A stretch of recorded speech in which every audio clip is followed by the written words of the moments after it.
கண்டிப்பாக கன்னி சாபங்கள் நீங்கப்படும், கன்னி தோஷங்கள் நீங்கப்படும்.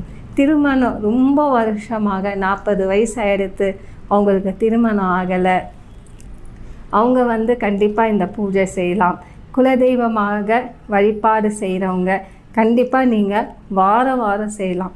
இப்போ சுவாமி கோவிலில் தரிசனம் பெற முடியல, ரொம்ப தூரமாக இருக்குது, போக முடியலன்னா கூட வீட்டில் நீங்கள் செய்யலாம்.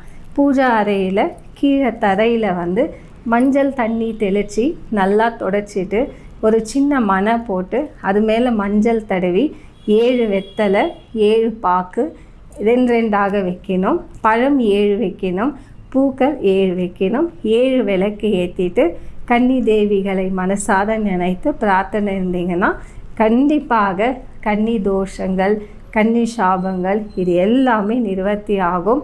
ரொம்ப மங்களமான பூஜை. நிறைய